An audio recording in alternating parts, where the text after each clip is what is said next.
Today, I will discuss first on Apavada. Apavada. See, till today, what we were discussing, it was on Adhyaropa. What is Adhyaropa? It is not Adhyasa, Adhyasa. Normal Adhyasa is superimposition, normal superimposition. What we face every day, every time, and we are deluded out of ignorance. Adhyaropa is deliberate superimposition by the teacher. Adhyaropa, adhyas, aropa. Someone is as if burdening you.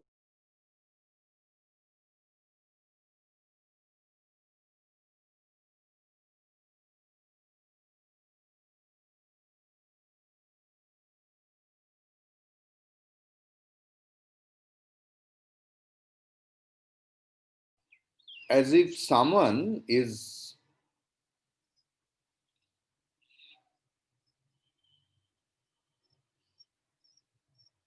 deliberately burdening us with something else. Like, how is it? Suppose children in the evening time or, yes, in the rainy season, coming from the ground after playing football or soccer, and fully dirt and slushy and everything else. He was taking bath or shower, but mom came, no, it is not shower. Let me give you shower. And what mother does, take a piece of soap and rub.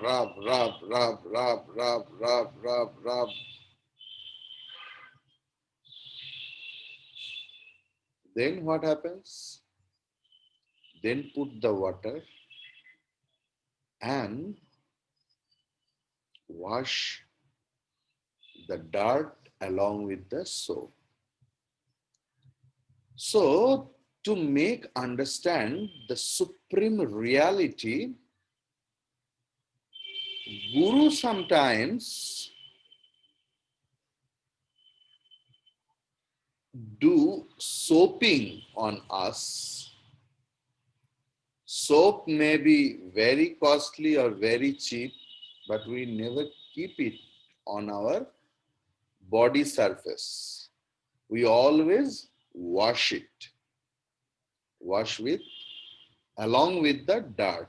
So that adhyaropa is deliberate superimposition done by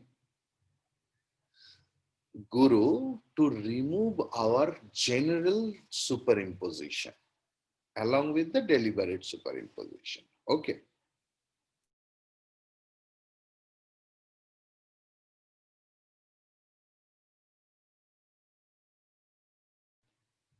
So when the five shades are negated, the body, the mind, the buddhi, and the other modifications of ignorance and the different reflections of the self in them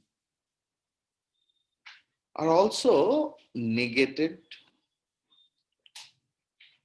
So when all these illusory objects disappear, there shines the real Atma,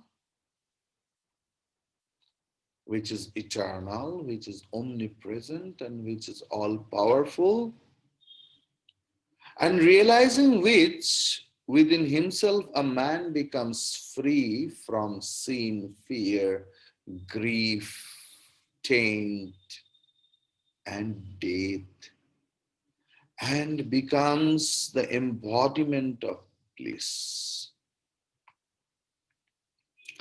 My yesterday evening class, if anyone listens there in Bengali, where I discussed about this factor little in different way while discussing the Bhagavad Gita Kinchitadita Ganga Jalalava Kanika Pita. So in that sloka, I discussed some Vedantic thought. If you have time and vasanas to listen to it, please go to the YouTube channel, Beauty of Vedanta, and there please listen to it. It will be clear. So what is Apavada?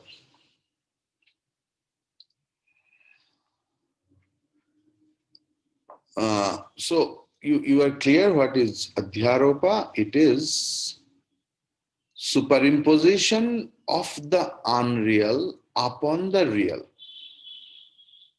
What is superimposition? What is Adhyasa? It is superimposition of the unreal upon the real. Now will be described its refutation or negation, known as Apavada, about which Vedanta says, as a snake perceived in a rope is ultimately found to be nothing but the rope. Similarly, the world of unreal things, beginning with ignorance, superimposed upon reality, is realized in the end to be nothing but Brahman. In Vedanta Sara, first chapter, third section, seventh sloka, it is there. Again, I am telling, this is the basic thing, okay? As a snake perceived in a rope is ultimately found to be nothing but the rope, similarly, the world of unreal things, beginning with ignorance, superimposed upon reality, is realized in the end to be nothing but Brahman. So the thing is,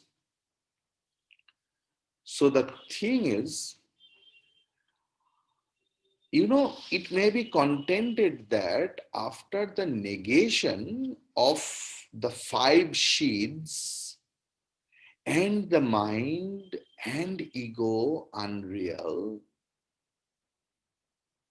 one finds nothing but a void, the utter absence of everything. Then what entity then remains which the illumined soul may realize its identity? In answer, it is said by the Vedantist that only after such negation can a man realize Atma, which is devoid of attributes, is of the nature of pure consciousness, and is the witness of the various modifications of Prakriti seen in the waking and the dream state, such as mind, the body, and the senses, and also of their absence in profound sleep or in samadhi or ecstasy. It may be called contentless consciousness. Samadhi can be translated in that way, contentless consciousness, in which both subject and object merge and disappear. It cannot be the void. It cannot be shunya. For the emerging from the experience of self-knowledge shows a richer and enhanced personality. Atma or Brahman, both are same. Atma means individual concept of soul. Brahman means the total consciousness. Actually, both are same. That is the only aim of Upanishad. What about now we are discussing that Atma or Brahman is, according to Vedanta, the real essence of man.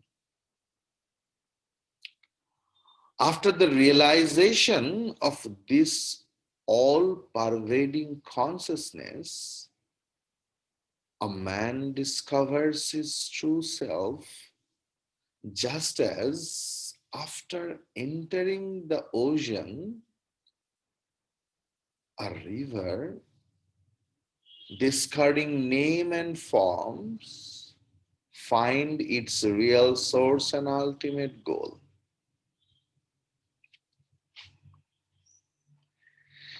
It has already been pointed out that the universe is neither the creation of an external agent nor the modification of its cause. It is a false superimposition, which is called vivarta. We discussed a lot about this. So the whole universe with names and forms are nothing but a false superimposition or vivarta on Brahman. The cause, namely Brahman, appears as the effect. The universe, effect means the universe, without itself undergoing any change whatsoever, just as the rope appears as a snake without itself undergoing any change. The effect, being an appearance, is in reality the same as the cause. The Chandogya Upanishad says that though a jar is a modification of clay, it is in reality non-different from clay. The name given to the jar is only an expression for use in daily practical life. The Vedas state, what Vedas state? That all that exists is verily Brahman. By Brahman alone is everything permeated. whatever an ignorant man perceives, which is Maya, and all its effects, is really Brahman alone and nothing but Brahman. Whatever we, the ignorant, who are propelling under the spell of Maya, what about our experience, daily experience in the Jagat, in the universe, is nothing but Brahman in essence. Clear? Whatever is manifested, namely the universe, is the supreme Brahman itself. And the real, actually, the real, what is Brahman? It is the only real thing. And it is one without a second, the most pure, and the essence of all knowledge,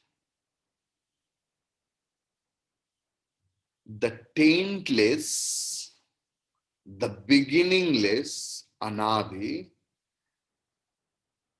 actionless, nirguna, nishkarmya, the essence of bliss absolute. In Brahman, there exists no differentiation of knower, knowledge, and object of knowledge. So there is always a trio, three things acts upon that knower, knowledge, and object of knowledge.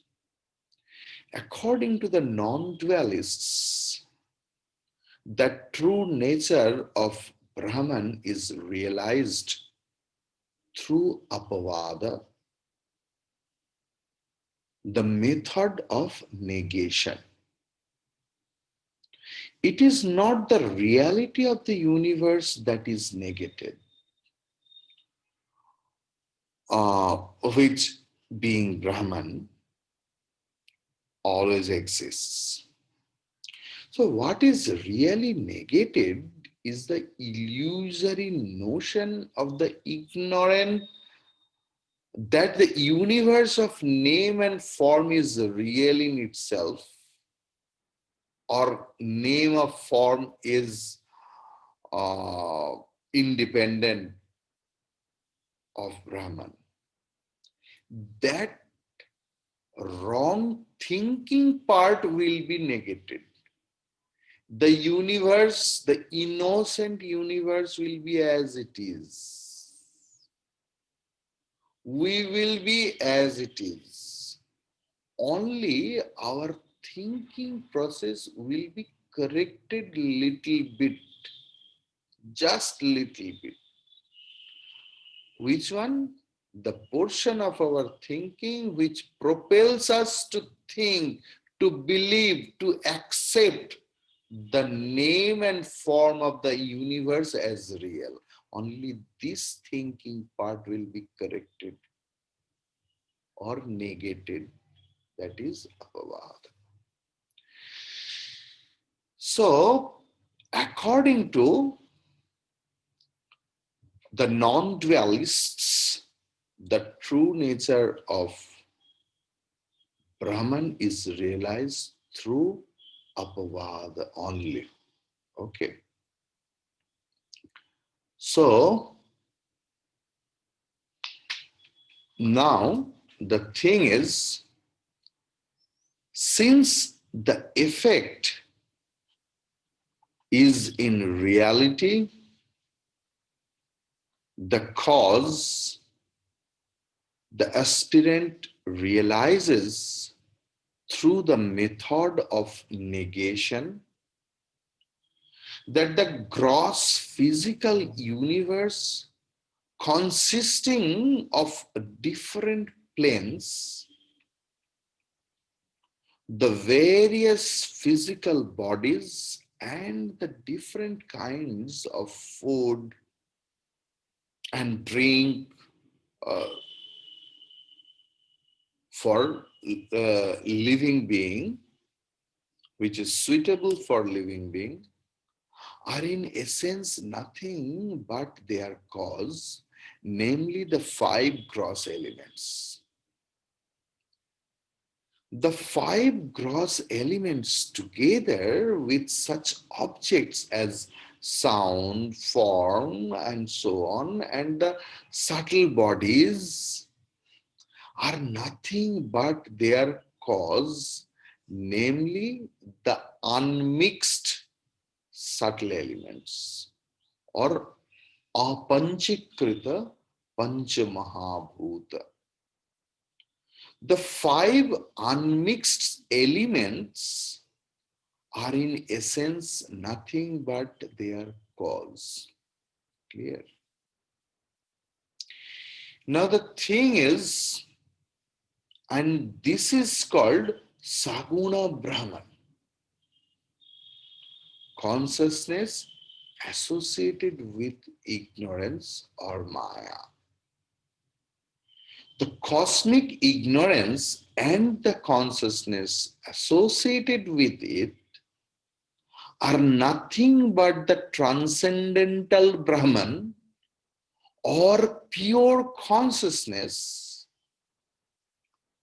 The Brahman is the uncaused great cause, the divine ground of everything that is perceived and is identical with all.